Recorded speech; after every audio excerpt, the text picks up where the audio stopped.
ticker. So we got that still to come too. Bubba, what I did at my house, and a lot of you will, when I say this, will go, Rick, for goodness sakes, what were you thinking? Word broke out this year that Brandy and Blake, at 9 and 8 years old, had gotten a little tired of just a standard trick-or-treat, and they wanted to have a gathering and invite some friends over to the house to do kind of a carnival-type atmosphere at the house. Now, Mickey, you will appreciate this story most of all because it ties, you've seen this happen. So I start, I'll be honest with you, I didn't really pay attention to it much. I was not involved in the planning very much. I just knew it was going to happen. I was told every night on the phone, drop by and buy this much candy, get us this. So as it got closer, I began to realize that Brandy and Blake had basically just been given flyers and had gone out handing them out to bring kids to my house. That began to dawn on me about 48 hours before the party hit, and I thought, well, then I began to receive phone calls from parents. Hi, this is so-and-so. I'm Louise's mother, and I am just mortified. My daughter has gone out and invited 3 friends to come to y'all's thing. I just wanted y'all to be aware of it. And I go, oh, so now the numbers. I said, how many flyers does Brandy? Kind of like Amway. Yeah, I said, how many flyers does Brandy and Blake have? And I heard the number 30. And I thought, okay, 30 people got flyers. And now they're inviting other people. There could be 70 kids. Rick, I knew it was big when I got off I-65 and there was a sign stuck out in the side of the road and it said, come to Rick's house, Halloween party. Yeah. I thought, this is out of control. And 9 and 8-year-old kids. Now, also found out there was some 5th graders that got in the mix. So we were up in the 10s now, 10-year-olds, And now these kind of kids, it's not like little kids where you can kind of group them together and keep them around you, and they can be happy in a small area. Kids that size got to run. They got to run. They got to be able to move, and they got, so it started out, and I realized that the one big chunk of the crowd is the Cahaba Heights Knights. They're all coming. Okay. You know what I mean? Mm-hmm. Now, I don't know if you've ever been around kids that play football at that age. If you don't have them doing something the entire time they're there, they play football. Yeah, they will throw it around, kill the man with the ball. Something's going to break out. Now, you can't really do that real well when all of you have black, long things on and masks. You know what I mean? People can't see good. And then, Mickey, I look, and I got the word, go out and hang the piñata up. Boy, that brought back a memory, didn't it? All I could get a broomstick. Now, and then the various bats that might be used. I thought this was brilliant on my part, and it will come back to be brilliant. I said, give me the smallest bat you have. Well, that may not break it. I said, no, trust me. Give me the smallest bat. Because I knew, and the numbers, kids began to pour in from everywhere. Kids I didn't even know. Kids, I don't even know if my kids knew. You know what I mean?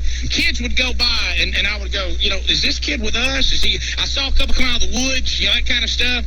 So it's mayhem. You know what I mean? And kids are running and tumbling and falling, and we've got those those things, those wooden things, what are they called around there that separate all the various landscaping stuff. It was there when I moved in. Cross ties. Yeah. I go and I immediately go in there and I call my insurance agent. Yes, Rick. Well, hey, happy Halloween, but is my homeowners paid up? I just wanted to be sure because I know it's not if somebody's going to be hurt. It's when and how many. Did you ask him if it covered kids with garbage bags over their head? Yeah, all that kind of stuff. All right, so first of all, the first thing, the people across the street have a Great Dane and another dog that they keep confined, of course. Now, Great Dane. Yeah, now, and my neighborhood is mainly folks who their kids have grown up and gone.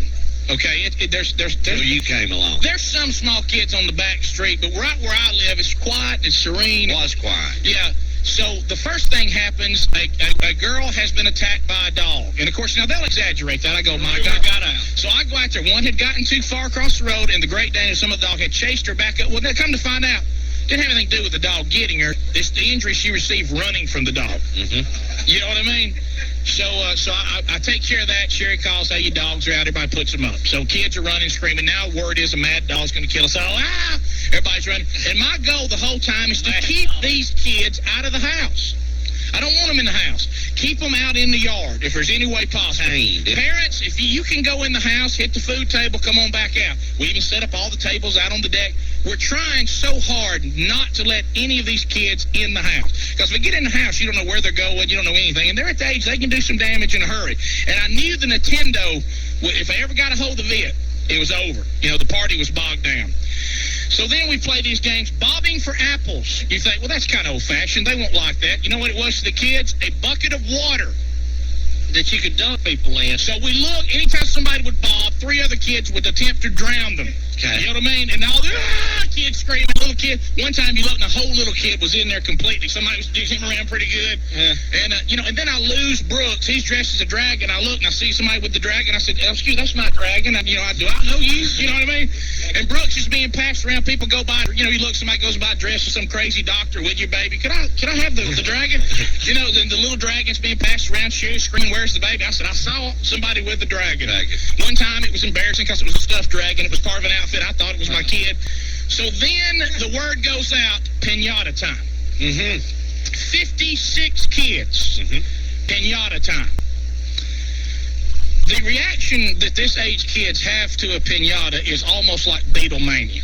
I mean, it is screaming. They don't see a lot of pinatas, do they? And all they thought was, we get to swing a bat. So I say, everybody back up. I'm trying to keep anybody. Now, I already know somebody's going to be hit with a bat.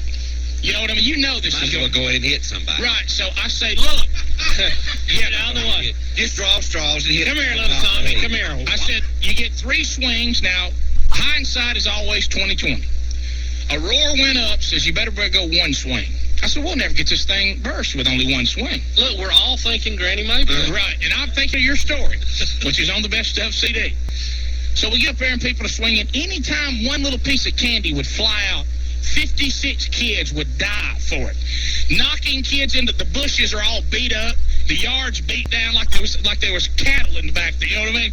And look, they're all in the bushes and rolling, scratching. Some with masks on, some without. Kicking, punching, anything for the candy. And it's just so stupid hard candy. You can buy 5 pounds for like $1.99. Right. So then I call, do not dive for the competition. Right. I said, don't dive for the candy until I tell you to. Okay? Some of the kids shocked because nobody's ever told them they couldn't do something. You know what I mean? So I back them up, get them all spread out. Don't do this until I tell you to. Okay? We will swing, and when the swinging's over, if Sherry's attempting to take the blindfold off, then you can dive. Well, that happens, and then they get closer and closer. They keep getting closer, and there's too many of them. I can't control them. There's too many. So I now know that it's time for a kid to be hit with a bat. You know what I mean? So it breaks almost completely. And the kid who breaks it almost completely from the cowboy's nuts hits it, and he knows he's got it. Now, he will say later he did not hear me say, stop swinging. All right. Okay, but as the candy began to fall out, the children dive. Thank goodness it was a big kid. Okay, thank goodness it was a 5th grader. Okay? He lays out in a perfect Superman dive.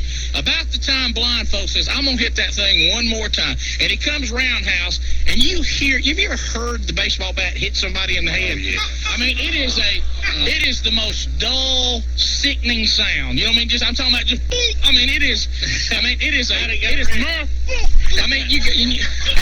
I expect, and I feel bad because this friend of Blake's who plays on the team's name, his dad's, Addison's dad, is a doctor, which means every time he's around me, he seems to have to help some kid. He brings his bag. Yeah, he knows if Burgess is involved in it, let me be sure. So so the kid goes down. I said, hey, man, I told you to stop swinging. Well, now this kid freaks out, and he's crying. He gets on the porch, covers his head up, like that. And the other kid's holding his head, I'm bleeding. But there was no blood, so I kept looking for blood. Somebody get some eyes. Where's the doctor? Other kids still diving for candy. You know what I mean? They're going, hey, that's one more guy that can't get candy. And they're all, they're going crazy for the candy. Others getting the bat, ready to swing again. I said, that's it. That's it. The pinata is shut down. We will not hit the pinata again. I said, you can't even have the candy. And I realize that I'm standing and all the kids are quiet now and I'm screaming in the middle of my yard, no pinata. You know what I mean? And they're saying, Mr. Burgess is not much fun. Oh, yeah. And then it breaks out. What's wrong with your daddy, Blake? And I see Brandy and Blake sitting there going, Dad's lost it. over the pinata. Pushed him over the edge. I tell you what, and I go into that. I'll whip all you little bullets. You know I can't. I don't care what your mom and daddy says. And they're all just so wide-eyed like that. I'm gonna get my, where's my barrel? You know, and I'm getting out, and I realize that I'm out of control. I've completely lost control because I'm outnumbered. Situation and you. Yeah. Hey, pinata! You know, and I'm trying to take it down, and I realize I put it up for so good I can't get it down, so it ruins my scene of the big jerk down. I'll put it up. I can't get. Yeah, I'll tell you what. We're gonna leave it right here as a reminder of what you can't do. You know what I mean? You see that little piece of candy barely hanging? Forget it. Don't even look at it. So then I look, and there's a kid in the back throwing toilet paper in my trees. In the middle of all of this. In the middle of the day, with the host of the party in view, this kid's gonna roll my yard. I said, hey, excuse me there, buddy. Let me have that toilet paper. Dad, Brandon says, where were you? I said, you rolling my yard right here in front of me? You know how bad Speedy would like to have this? I said, you see that pinata over there? You see that? It goes to toilet paper too. And I take up all toilet paper because we'd have like this mummy race with toilet paper or whatever. So I'm grabbing apples. You see the apples? The water. Water. I dump it out. It's over. You little punks. You know what I mean? I mean, look, please. Let's all go trick or treat. You know, I can't. And somebody else. They're all scared of me. They're like, you know, looking like, trick or treat. You know, Sherry's like, I think you might want to go in and sit down. Trick or treat. Here's some candy. Set pinata. So basically, I let it all fade away. They all go running. Then I open up the pinata and let the little kids die for the candy, which only was like a busted nose or two. Which was, little kids, it wasn't so bad. But how funny. So next year's Halloween party, nobody will come. Well, it will not be. We will move it. I think I've served my time. And don't you know one of the little kids was getting in the car as they were leaving, going, "Yeah, Dad, Mr. Burgess, he's the one that yelled at that guy with the coat. He yelled at us the same way." You're right, he is a hot hate.